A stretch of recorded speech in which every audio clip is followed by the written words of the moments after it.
Hello everyone and welcome back to our new video. আজকের এই ভিডিওতে আপনাদেরকে আমি মিউচুয়াল ফান্ডের দুটো পার্টিকুলার ক্যাটেগরির ফান্ড নিয়ে ডিসকাস করব এবং আপনারা এই জিনিসটা খুব ভালোভাবে বুঝতে পারবেন যে আপনি যদি ট্যাক্স সেভ করতে চান এবং আপনি সাপোজ ধরুন 30% ট্যাক্স স্ল্যাবের মধ্যে পড়েন, তাহলে এই ভিডিওটা আপনার জন্য অত্যন্ত বেনিফিশিয়াল হতে চলছে। সো উইদাউট ডিলেইং ফার্দার আমি আপনাদেরকে দেখিয়ে দিই। এখানে মিউচুয়াল ফান্ডের দুটো ক্যাটাগরি মেনশন করা আছে। এক হচ্ছে লিকুইড ফান্ড আর দুই হচ্ছে আরবিট্রেজ ফান্ড।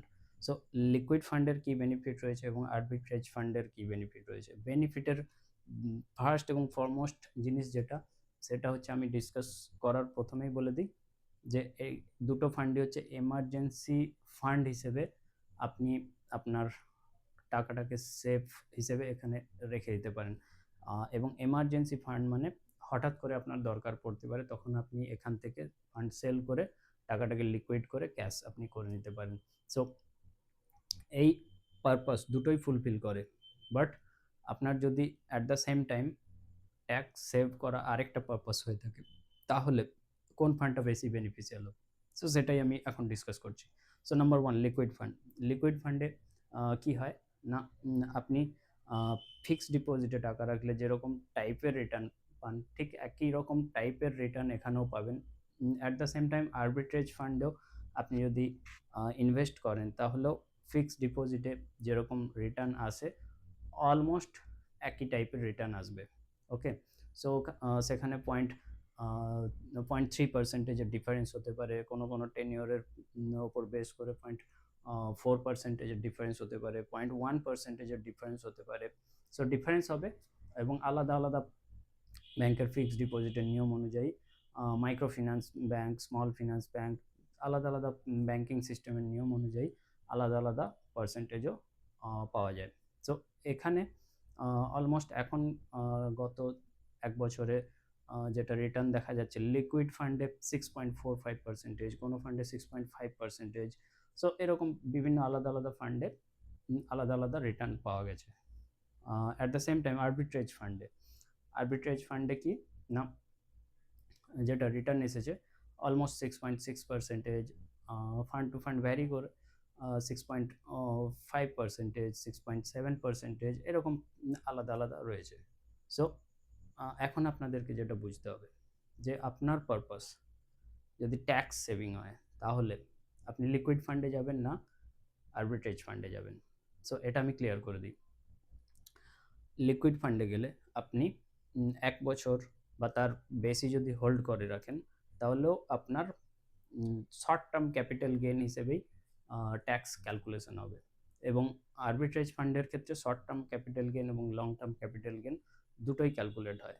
1 বছরের কম হলে শর্ট টার্ম ক্যাপিটাল গেইন, 1 বছরের বেশি হলে লং টার্ম ক্যাপিটাল গেইন হিসেবে ট্যাক্স ক্যালকুলেশন হবে। সো লিকুইড ফান্ডের ক্ষেত্রে ফিক্সড ডিপোজিট থেকে যেরকম ট্যাক্স ক্যালকুলেশন হয়, অর্থাৎ আপনি যদি 30% স্ল্যাবে থাকেন, তাহলে 30% আপনার যেটা প্রফিট হবে সেটার উপর ক্যালকুলেট হবে। অর্থাৎ লিকুইড ফান্ডের ক্ষেত্রে আলাদা সোর্স থেকে বা কোনো একটা উপায়ে আর্নিং করার মতো, এবং আর্নিং আপনার ট্যাক্সের আন্ডারে ট্যাক্স স্ল্যাবের মধ্যে পড়ে যায়। সো লিকুইড ফান্ড থেকে আপনি যেটা প্রফিট করবেন, সেটা আপনার ট্যাক্স স্ল্যাব অনুযায়ী আপনাকে ট্যাক্স দিতে হবে।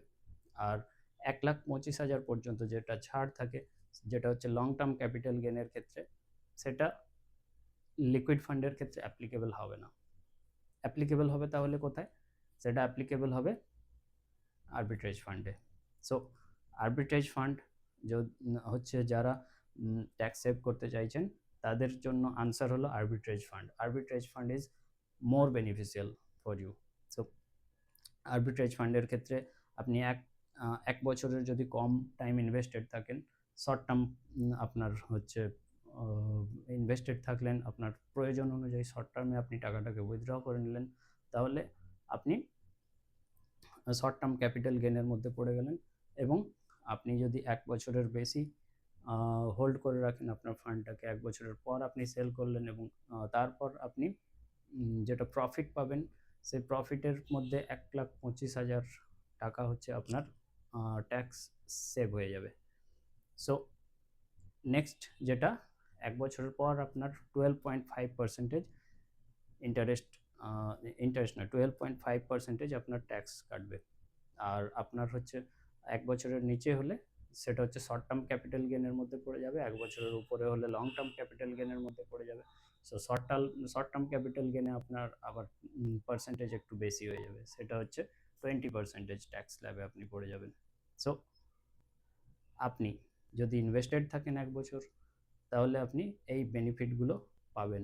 বাট একই রকমভাবে আপনি যদি লিকুইড ফান্ডে ইনভেস্টেড থাকেন, তাহলে এই বেনিফিটগুলো পাবেন না। So this is very beneficial for those who want to save their taxes.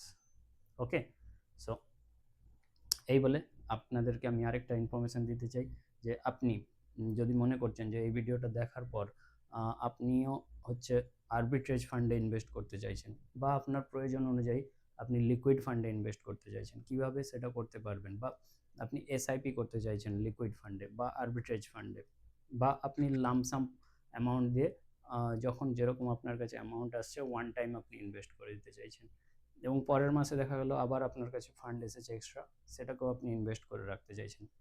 What is the purpose? Emergency fund হিসেবে ইনভেস্ট করে রেখে দিতে চাইছেন, বা আপনার স্টক মার্কেটের যে ফ্লাকচুয়েশন হয়, মিউচুয়াল ফান্ডের ইকুইটি ক্যাটাগরি, ইকুইটি ফান্ড যেগুলো থাকে সেগুলো যেরকমভাবে ফ্লাকচুয়েট করে, সেই ফ্লাকচুয়েশনে আপনি পার্টিসিপেট করতে চাইছেন না, সেক্ষেত্রে লিকুইড ফান্ড বা arbitrage fund will help you. আপনি যদি মনে করেন যে এই বেনিফিটগুলো আপনি নিতে চান, আমার গাইডেন্স নিয়ে এই বেনিফিটগুলো নিতে চান, তাহলে আপনি স্ক্রিনের মধ্যে একটা নম্বর দেখতে পাচ্ছেন, সেই স্ক্রিনের নম্বরে আপনি হোয়াটসঅ্যাপ বা কল করুন এবং আপনার প্রয়োজনটা আমার সাথে ডিসকাস করুন, তাহলে আমি আবার আরও বেটার ওয়েতে আপনাকে গাইড করতে পারবো। সো পারপাস যদি হয় ট্যাক্স সেভিং, তাহলে আরবিট্রেজ ফান্ড, পারপাস যদি হয় just saving like fixed deposit, তাহলে লিকুইড ফান্ড।